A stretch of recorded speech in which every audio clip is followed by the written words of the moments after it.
শ্রী শ্রী রঘুনাথ দাস গোস্বামী চরণ তার শ্রী শ্রী গৌরাঙ্গ স্তবকল্প তুলতে সপ্তম সংখ্যক শ্লোকে শ্রীমন মহাপ্রভু এক অদ্ভুত উন্মাদনাময়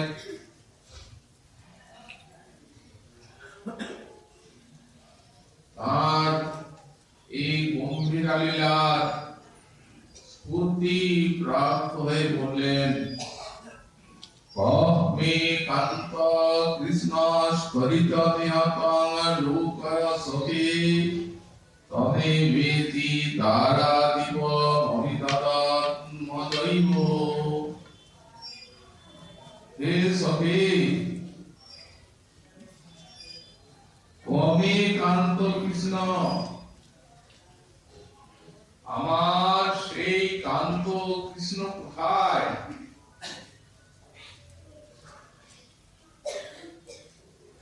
ইহ ত্বরিতম ত্বং লোকয় তমেবেতি।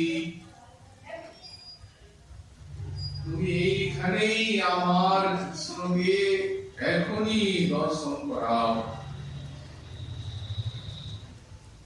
আর আমার এক মুহূর্ত অপেক্ষা সহ্য হয় না। বলেন এই প্রকার যিনি জগন্নাথ মন্দিরের দ্বার পালকে বলে আর তার হস্ত ধারণ করলেন, দুতং বচ্চ দ্রষ্টুম প্রিয়মিতি তদুক্তেন ধৃতত ভুজান্তু গৌরাঙ্গো হৃদয় উদয়ান্মাং মদয়তি। সেই দ্বারপাল শ্রী গৌরাঙ্গদেবের অদ্ভুত উন্মাদনাময় পরম ব্যাকুলতাময় এই বাণী শ্রবণ করে আর তার হাত ধরে বলছেন, আসুন, শীঘ্র আসুন, এক্ষুনি আপনার প্রাণনাথকে দর্শন করাবো। সেই দ্বারপালের এই কথা শুনে তার জ্ঞান অবলম্বন করে যে গৌরাঙ্গ তার বিষ্ট প্রাণ কান্তকে দর্শন করার নিমিত্ত মন্দিরে প্রবেশ করলেন, সেই গৌরাঙ্গ হৃদয় উদয়ন্মাং মদয়তি। সেই শ্রী গৌরাঙ্গ দেব আমার হৃদয়ে উদিত হয়ে আর আমাকে উন্মাদিত করে তুলছেন। আমরা শ্রীমন মহাপ্রভুর কৃপাতে এই গৌরাঙ্গ স্তবকল্পতরুর শ্লোকগুলি এ যাবৎ কয়েকটি আস্বাদন করে আসছি। তাতে আমরা দেখতে পাচ্ছি যে প্রতি শ্লোকে শ্লোকে শ্রীমন মহাপ্রভু এক অদ্ভুত উন্মাদনাময় কৃষ্ণ দর্শন লালসা, রাধা ভাবে ওই কৃষ্ণ মাধুরী আস্বাদনের জন্য সুতীব্র আকাঙ্ক্ষা, উৎকণ্ঠা, বিরহ কাতরতা, প্রলাপ ইত্যাদি। কবিরাজ মুস্তাহিদ পাদ একটি কথা লিখেছেন, আপনি করি আস্বাদনে শিখাইল ভক্তগণ। নিজে ব্রজরসীর আস্বাদন গ্রহণ করেছেন রাধারানীর ভাবে এবং সেই দ্বারে তিনি ভক্তগণকে শিক্ষা দিয়েছেন। তো তার এই উন্মাদনাময় লীলায়, এই গম্ভীরা লীলায় ভক্তগণের কি শিক্ষণীয় বস্তু আছে? সেটি কি তাৎকালিক না সেটি সার্বকালিক? অর্থাৎ মহাপ্রভু প্রকট অবস্থায় যখন এই লীলা করলেন, এটি তখনকার ভক্তগণের শিক্ষা না সারা মহাপ্রভুর কলির ভক্তগণের শিক্ষা? এটি তাৎকালিক তো আছেই,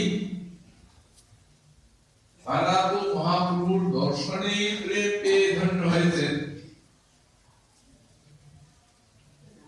আবার এই ভজন শিক্ষা, কণ্ঠা শিক্ষার কোন প্রশ্নই আসে না, যখন প্রেমেই পেয়ে গেলেন। তাহলে বুঝতে হবে যে মুখ্যত শ্রী ভগবান গৌরাঙ্গদেব তিনি তার কলিব্যাপী সমগ্র ভক্তগণের জন্যই শিক্ষা দিয়েছেন। তার এই লীলাতে কি শিক্ষা দিলেন? এর তো সেটি আর তাঁরই আশ্চর্য সম্পদ। সাধক ভক্তগণের শিক্ষণীয় বিষয় কি আছে? আছে এই যে সাধকের প্রাকৃত দেহের আবেশ,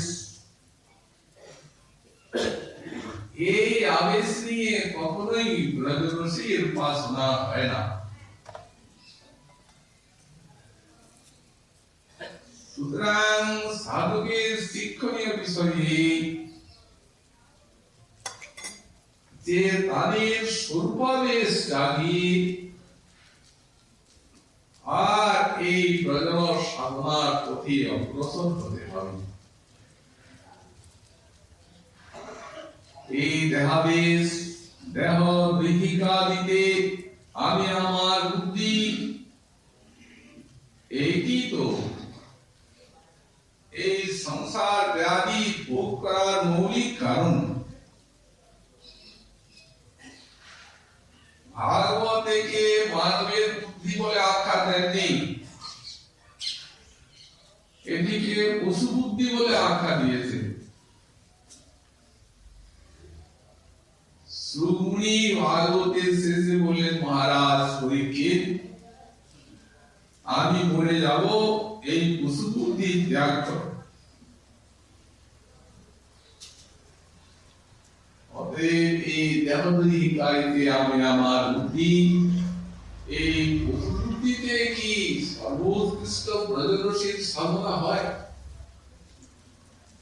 অতএব সাধককে ওই শ্রী গুরু দত্ত যে আপন ব্রজের স্বরূপের জ্ঞান, সেই জ্ঞান চিন্তা নিয়ে যতদূর সম্ভব ব্রজরসের সাধনায় অগ্রসর হতে হয়। এই একাগ্র ভাবনাই হচ্ছে এই ব্রজরস সাধনার মূল সম্পত্তি। এই ভাবনার দ্বারাই সাধককে ধীরে ধীরে এই আত্মস্বরূপের চিন্তনে উন্নীত হতে হবে। যখন সেই বৃন্দাবনের আত্মস্বরূপের সাধনা কিঞ্চিত অগ্রসর হবেন সাধক, এই যতই অগ্রসর হবেন ততই অনর্থ চলে যাবে। এবং এই বিশ্বজগতের চিত্রটিও তার চোখের সামনে থেকে ধীরে ধীরে সরে যাবে। এগুলি সব ইন্দ্রজালীর মতো অলি এবং অসার বলে মনে করে, এবং ব্রজের মাধুরী রাধা গোবিন্দের আপন উপাস্যের লীলা মাধুরী ততই ধীরে ধীরে হৃদয়ে স্ফুরিত হতে থাকবে।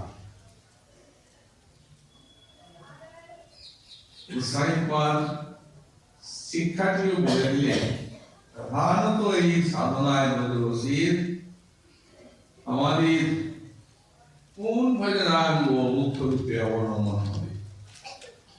বললেন তদ্ধি তত্ত্ব প্রজকিরা ধ্যান গান প্রধানয়া ভক্ত্যা সম্পদ্যতি পৃষ্ঠ নাম সংকীর্তন জলম। ব্রজরসির উপাসক তারা এই নবধা ভক্তির মধ্যে তিনটিকে প্রধান রাখবেন: শ্রবণ, কীর্তন আর স্মরণ।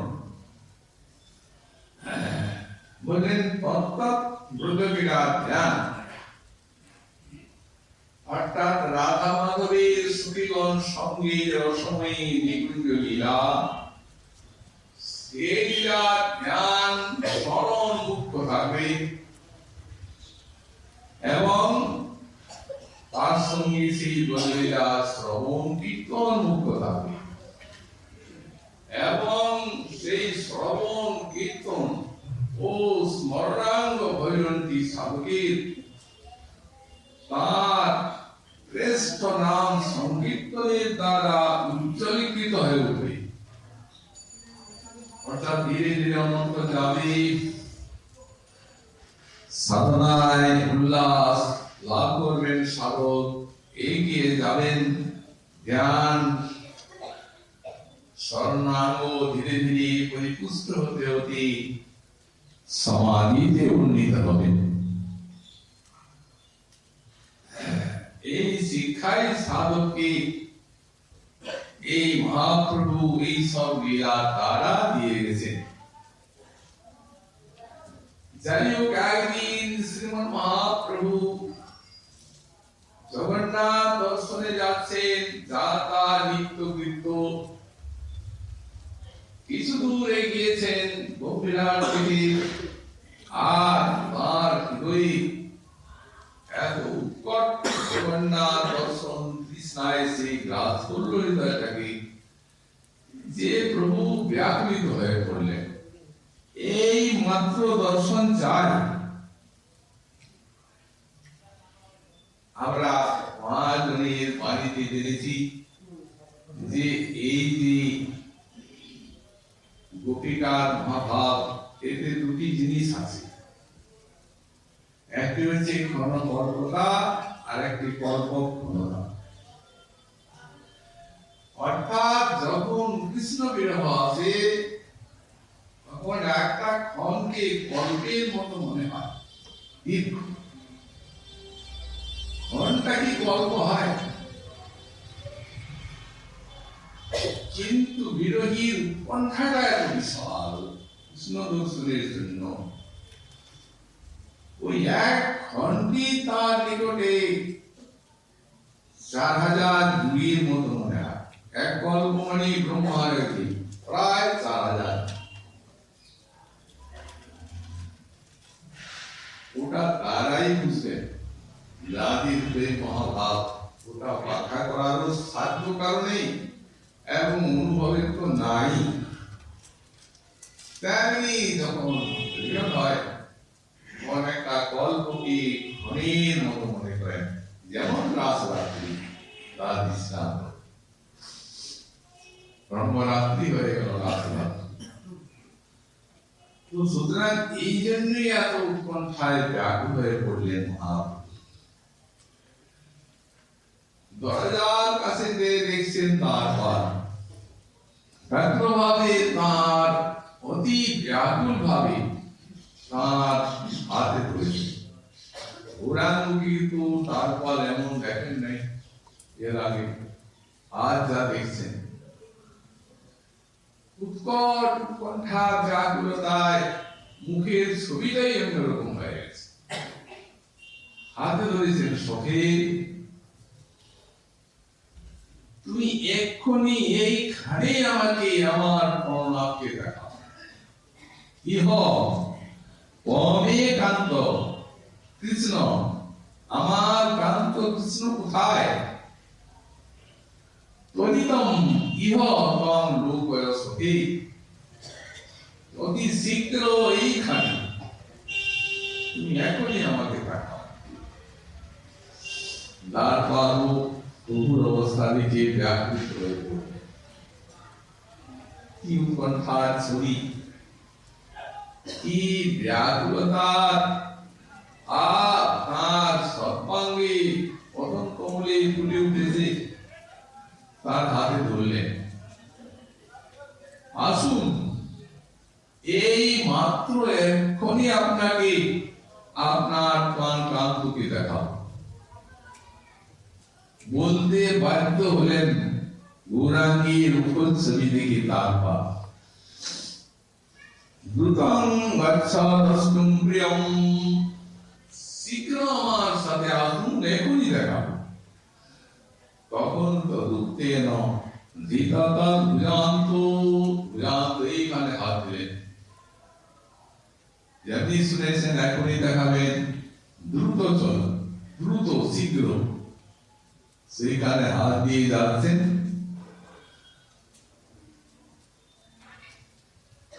নিয়ে গেলেন যেখানে জগন্নাথের দর্শন করেন, সেই ওই গুরু স্তম্ভের পিছনে। তারপর জানেন ওই দেখুন আপনার ধারণা, নয়ন ভরে দর্শন করুন। বিশাল উৎকণ্ঠায় প্রভু জগন্নাথ দর্শন করছেন। সেই জগন্নাথের দেখে সাক্ষাৎ ব্রজেন্দ্রনন্দন, জগন্নাথকে দেখছেন সাক্ষাৎ ব্রজেন্দ্রনন্দন। উৎকণ্ঠা জেনে আর জগন্নাথের সাক্ষাৎ মুরলীধারী ত্রিভঙ্গ ভঙ্গিমা ধামে প্রভুকে দর্শন দিয়েছে।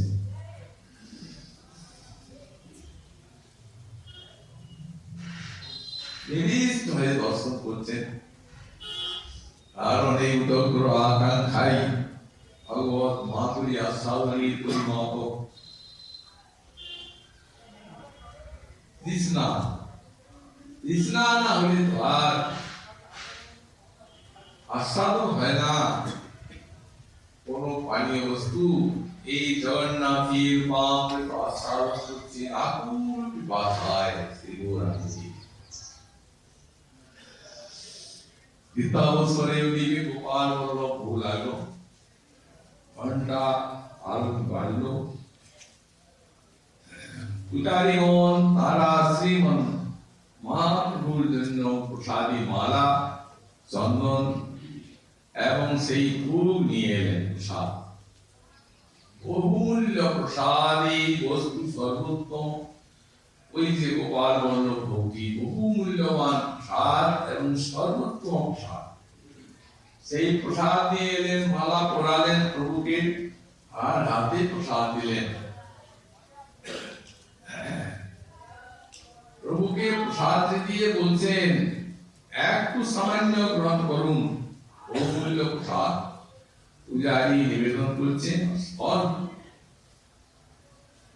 তুমি অল্প মুখে দিলেন, আর বাকি সব গোবিন্দের আঁচলে বাঁধলেন। কটি অমৃত সাধু পাইয়া প্রভুর চমৎকার আশ্চর্য। সেই প্রসাদ কোটি অমৃত অপেক্ষা স্বাদ, সারা দেহে পুলক এবং নয়নে অশ্রু ঝরতে লাগলো। মহাপ্রভু এখন ভাব এত উচ্চরিত হয়ে গেল সেই ভাবের সাধনা পেয়ে, যে হয়তো ভাব প্রকটিত হয়ে পড়বে। আর জগন্নাথের সেবক আছে এখানে, ব্রজ ভাবের সেই প্রকাশ সত্যি তাঁর পক্ষে একটি ওই গোপন ভাব খুলে যাবে।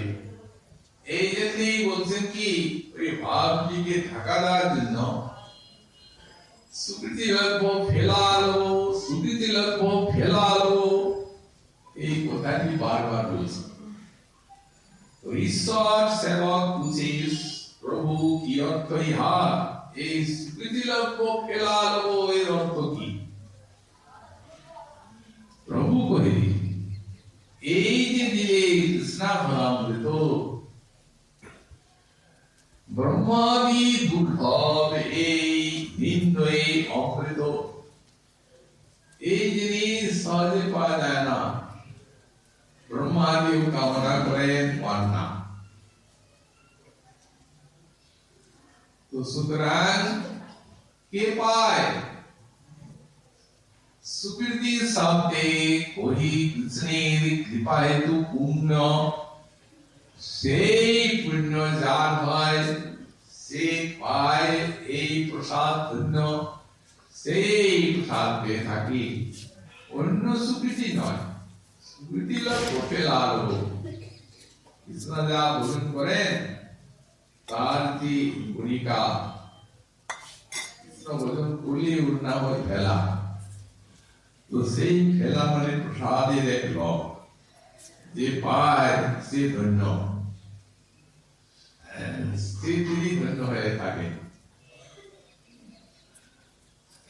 অতএব সে প্রসাদ যে পায় সেই ধন্য, এই জন্যই সুকৃতি লোক ফেলালো। এখন মহাপ্রসাদ পান্ডা যারা জগন্নাথের সেবক, মহাপ্রসাদ তাদের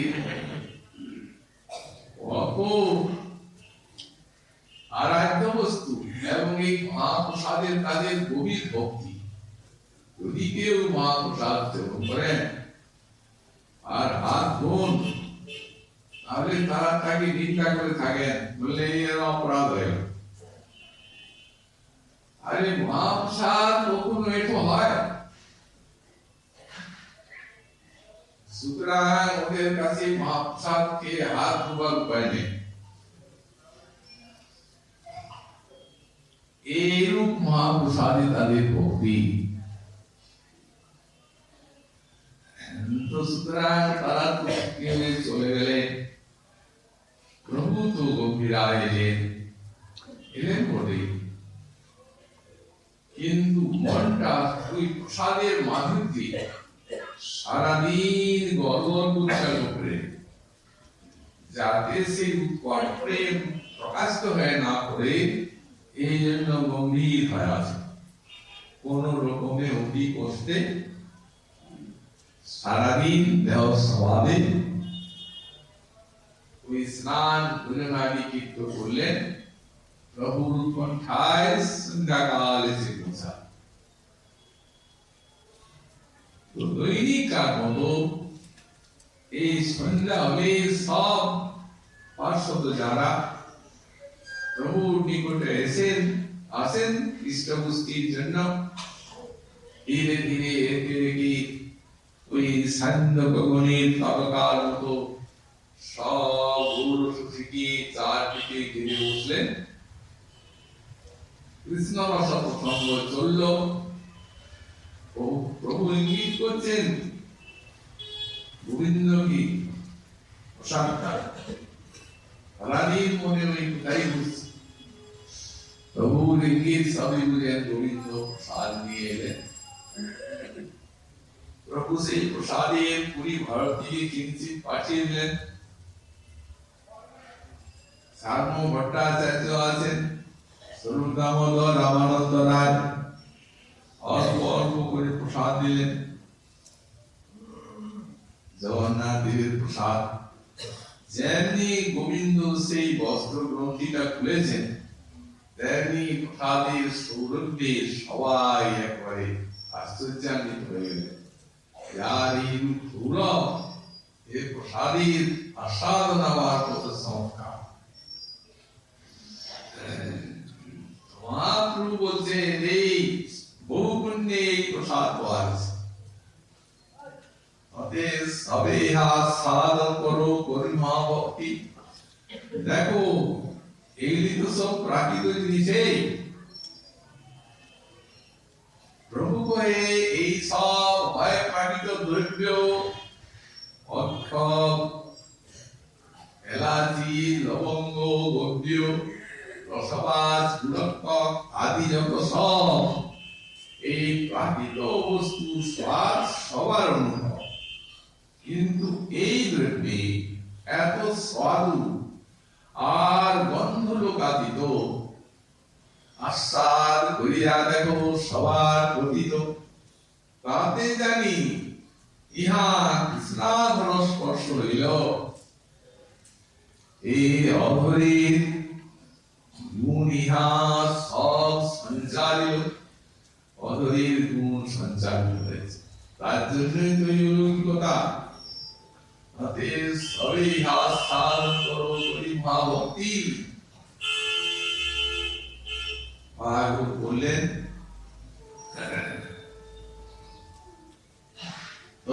ভুক্ত স্রগন্ধ বাসুলঙ্কার চর্চিতা উচ্ছিষ্ট হরিণ দাসাস ও মায়া জয়ী মহি মায়া জয়ীর পর্যন্ত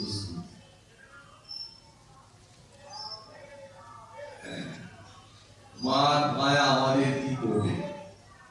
তোমার উপভুক্ত যে শ্রগ গন্ধ গুপ্তদ্রব্য অলঙ্কার ইত্যাদি বসন, এর দ্বারাই আমরা তোমার মায়াকে জয় করব।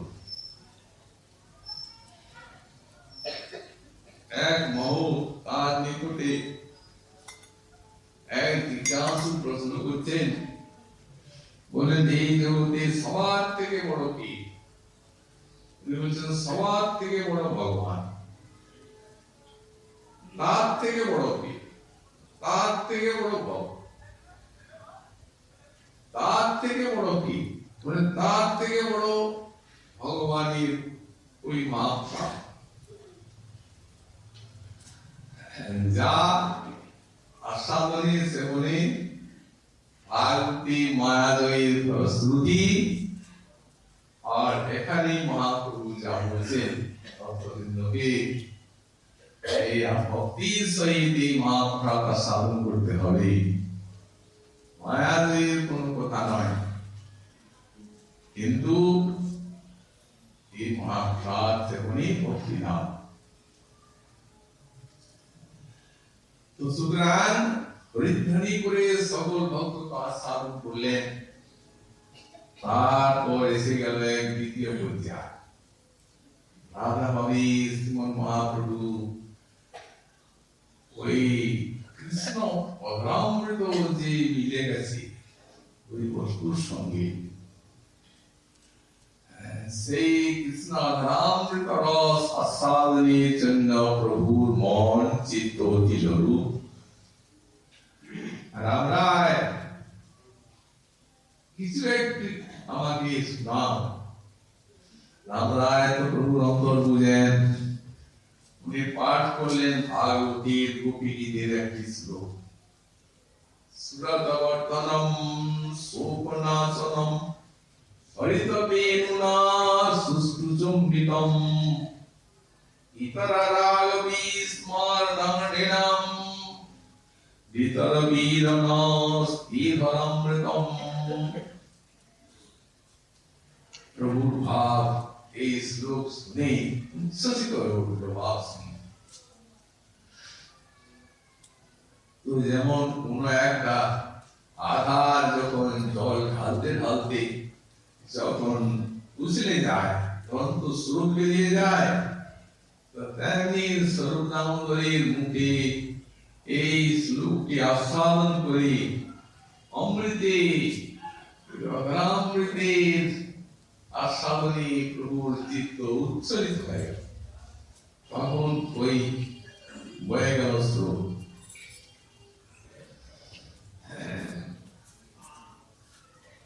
মহাপ্রভু পলাপ্রভু হয়ে গেল।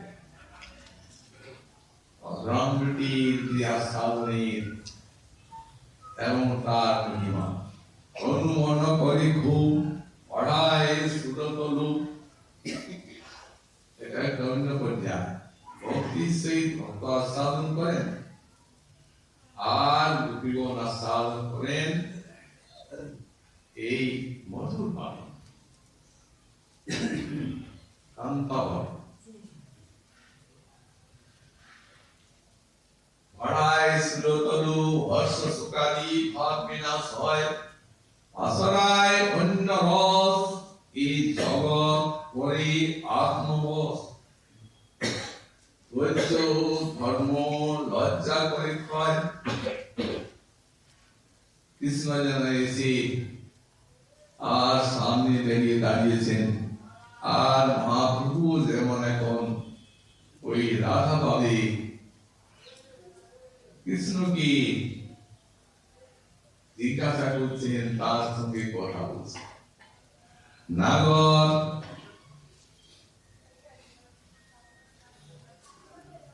এই মহৎগুণী করিয়া নিশ্চয় বড় এই যে জগৎ করি আছে যত যোগ্যা নারী অযোগ্য পাবে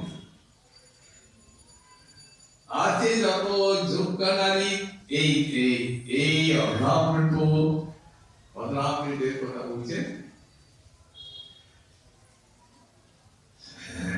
আমার বেনু কাহা না আস্বাদয় কাহা না আকর্ষয় এই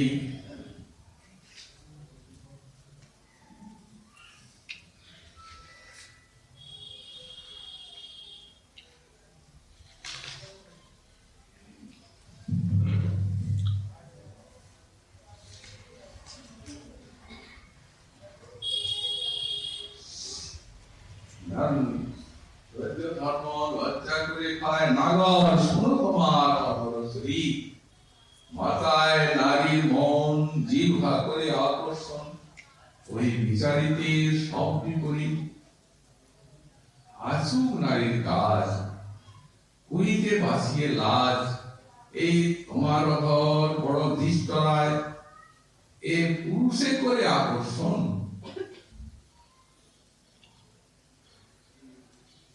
আপনা পিয়াইতে মন অন্য সব রাসপাসরায় সচেতন রঘুগুরি এ অচেতন সচেতন করে তোমার ধর বড় বাজিকর তোমার বেনু শুষ্কেন্ধন তার জন্মায় ইন্দ্রিয় মন তারে আপনা পিয়ায় নিরন্তর পুরুষে আস্বাদন করে অধর ভাবে আমরা বললাম একটু ভক্তি ভাবে আর যারা ভাবে ভাব অবলম্বন করেন তারা সাক্ষাৎ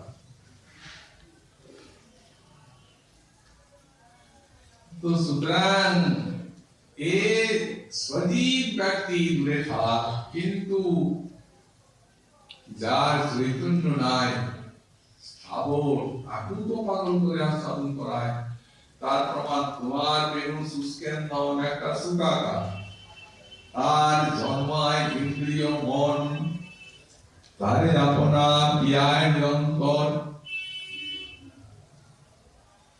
বেনুকে পান করাচ্ছে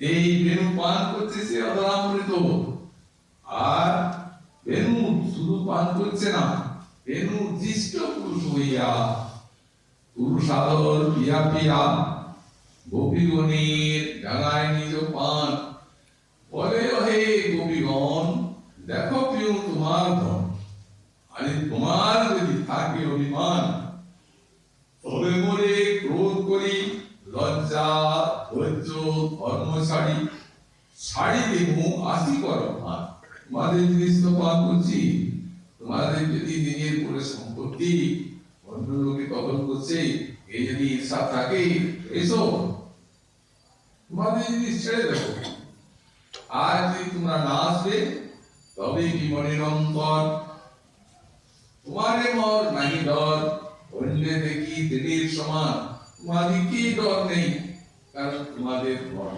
তা ভোগ করছি আমি অন্য তো দিনের মন কার্যই করি না অধরামৃত সেই সুরে আস্থা দেয়া সেই বলে আকর্ষণী জগৎ মন আমরা যদি ধৈর্য ধরি ওই ধর্ম ভয় করি তবে আমায় বিড়ম্বন করে আমাদের অতএব শুষ্ক বাসের কাঠি খান সে পরে এত অপমান, তুমি এই দশা করিলে গোসাই। শুক্ল মাসের কাঠি তামাদিককে এত অপমান করছে, আমাদের এই দশার কারণ একমাত্র তুমি।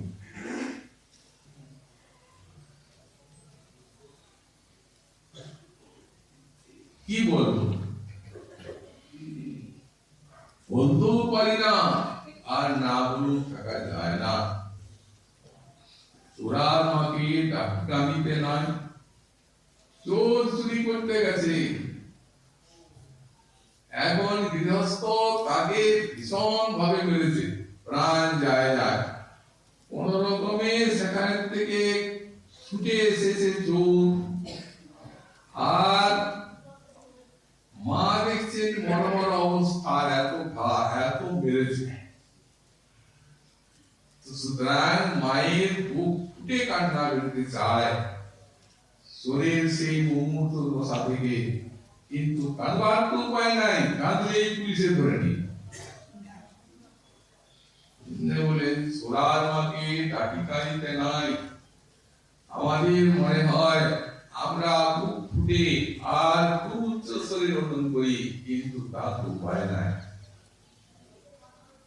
স্বামী আত্মীয় স্বজন গুরুজন রয়েছে, এই জন্য বলে সোরার মাকে ডাকি কাঁদিতে নাই।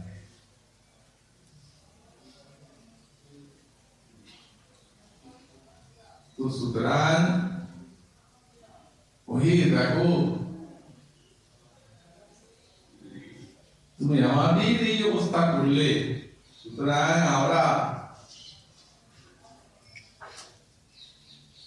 যদি ক্রোধ করে থাকি, তুমি আর বলে এসব ছেড়ে দিব, এটা পান করতে থাকবো, কিন্তু আমাদের এই অবস্থা, আমরা যেতে পারি না। একটা শুষ্ক বাঁশের কাঠি আমাদের এই অপমান করছে। বলতে বলতে গোপীগণ মহাপ্রভু সেইভাবে সেই স্রোতে বইতে বইতে ওই যে আক্রোশটা উঠেছিল রেণুর উপরে, তাদের উপরে, সে আক্রোশ গেল কণ্ঠায়, অধীর হয়ে পড়লেন মহাপ্রভু। কি তপস্যা করেছিল এই রেণু, যার জন্য আমাদের ভক্ত সম্পদকে এইভাবে পান করছে, আর আমরা কিন্তু শুনতে মন হয়। প্রভু মন জেনে রাম রাম রায় পাঠ করলেন ভাগবতের তত্ত্বকিমা চরদয়ম কুশলস্মবেনু যদ্দামোদর সুধামপি গোপিকানাম মুক্তে যদবশিষ্টানন্দন রসপদিন্নু তিস্তত্তচ শ্রুবমচু স্তরভুজ খাদ্যা। এই শ্লোকটা পাঠ করলেন। গীতি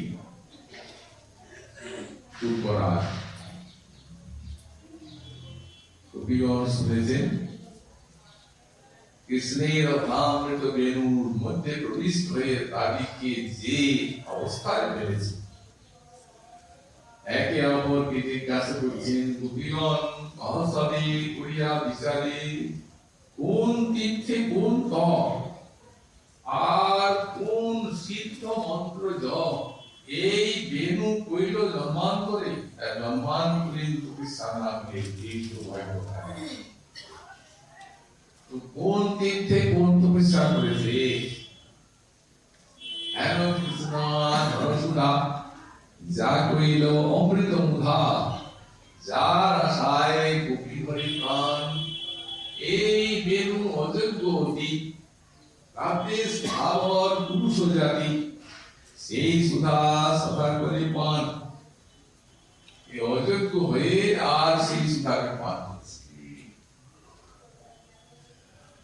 আর আশ্চর্য দেখো সতীগণ, পান তো করছেই, আবার যার ধন না কহে তারই পান করে বলা থাকে। আবার এই বেণু যে আছে, এই বেণু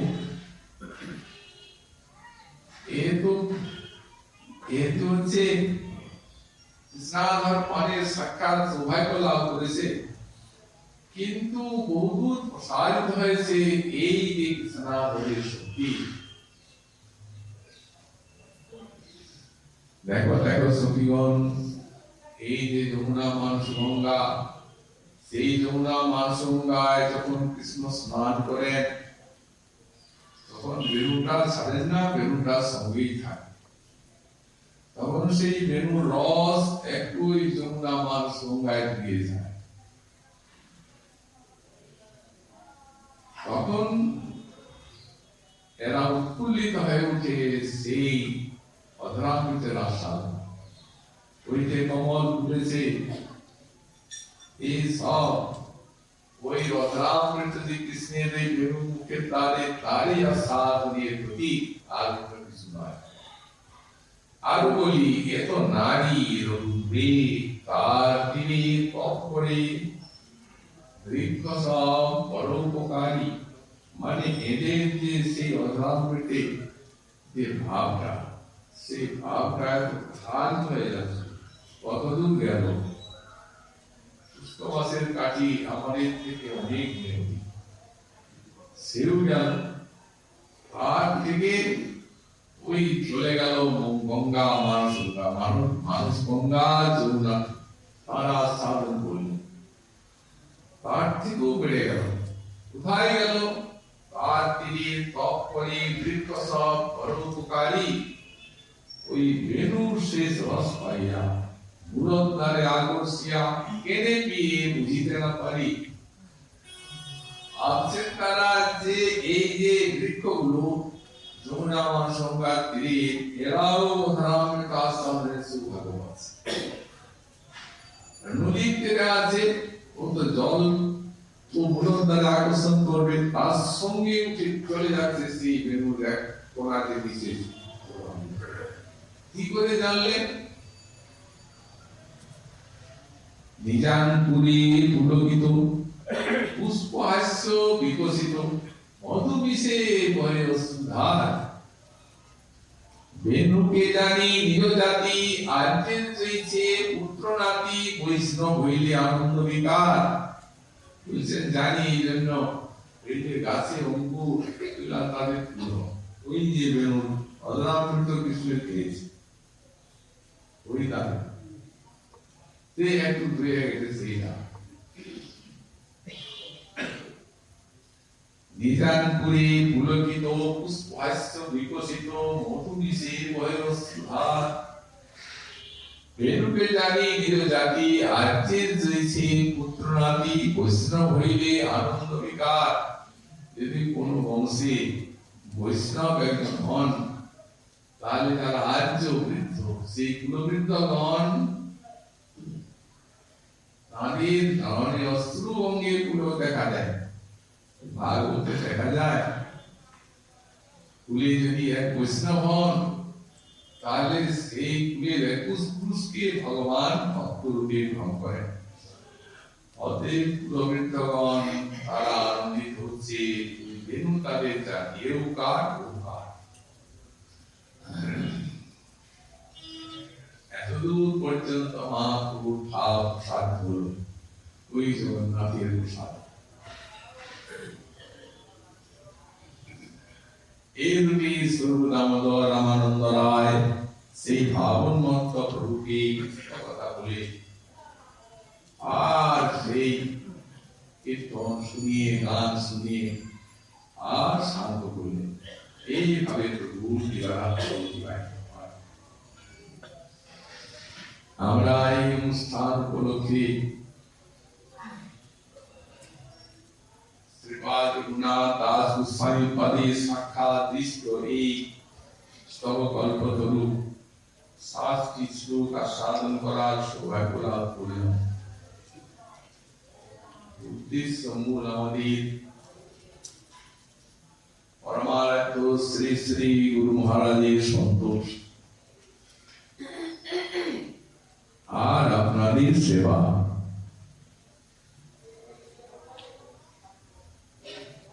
আশীর্বাদ এবং কৃপা আকাঙ্ক্ষা করি আপনাদের যাতে এই সেবাটি নিয়ে মরতে পারি। আর আগামীকাল আমাদের এই মহোৎসবের প্রাতঃকালীন ৯টা ৯:৩০ সময় আরম্ভ হবে প্রার্থনা কীর্তন এখানে, আর সূচক কীর্তন। তারপর রাধাকুণ্ড শ্যামকুণ্ড পরিক্রমা, শ্রী শ্রী গুরু মহারাজের প্রতিকৃতি সহ এবং কীর্তন সহ, তারপরে শ্রী শ্রী গৌর গোবিন্দের ভোগরাগ। এখানে প্রতি মঙ্গল সব বৈষ্ণব মহাত্মা ভক্তবৃন্দ এবং মাতৃ দেবী গণের সেবা। আমি আপনাদের সকলের নিকটে করবত প্রার্থনা করি, আপনারা সকলেই কাল মধ্যাহ্নে এসে এখানে প্রসাদ গ্রহণ করবেন এবং আমাদের এই অনুষ্ঠানটি যাতে সর্বাঙ্গ সুন্দর হয়, সাফল্যমণ্ডিত হয়, তার জন্য সকলেই কৃপা করবেন। আজকে আমাদের এই অনুষ্ঠান এখানেই সমাপ্ত।